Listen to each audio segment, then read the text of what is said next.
During geological CO2 sequestration, CO2 is injected into the subsurface. Since CO2 is less dense than water, it rises and must be kept from leaking back to the surface by an impermeable caprock. Over time, pressure in the reservoir can build up, which may lead to fault reactivation and subsequent CO2 leakage. To investigate the processes of fault reactivation, we conduct a series of in-situ injection experiments in an underground laboratory called Monterey. The lab is located in the Jura Mountains of Switzerland and situated in opalina's claystone, which acts as an analogue for a caprock for CO2 storage. We target a thrust fault zone, known as the main fault. If you were in the tunnel, this is what the experiment would look like. However, since you can't see much from the tunnel floor, this schematic gives a better understanding. We have 6 boreholes drilled intersecting the main fault zone. CO2-rich brine is injected in the top of our injection borehole, here in red.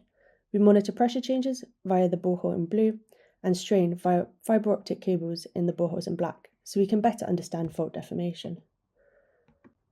Fluid injection causes pore pressure to increase. This fluid pressure works against the effect of normal stress, keeping the fault closed, first causing fracture apertures to dilate and become more permeable, and under further fluid injection, the fault can surpass its stability envelope and reactivate, which may create a pathway for leakage. We conduct controlled fault reactivation experiments by a so-called mini-stimulation test.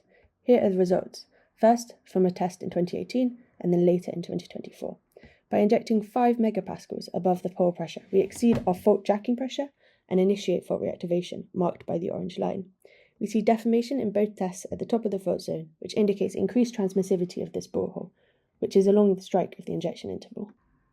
Putting all the data together, we infer that the flow regime is down across the fault zone and also along the fault strike, where the most deformation was recorded.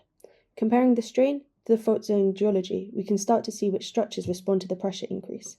The overall fault zone permeability is limited by the spatial arrangement and the connectivity of these structures which transmit the fluid. In the context of CO2 injection, these results suggest that when a fault reactivates at low flow rates, the fluid does not simply travel in a straight line to the surface. Instead, fault heterogeneity means we have an anisotropic permeability, and our observation suggests the fluid follows a high tortuosity path, effectively bouncing around inside the fault zone. What happens after a mini-stimulation is also interesting. We see a decline in injection flow rate despite injecting at constant pressure. This is a clear indication of reduced fault transmissivity. There are several processes causing this.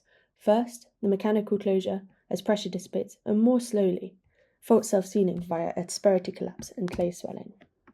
This work demonstrates that claystone fault heterogeneity can cause complex fluid migration, a high tortuosity system which potentially reduces the rate and volume of CO2 leakage.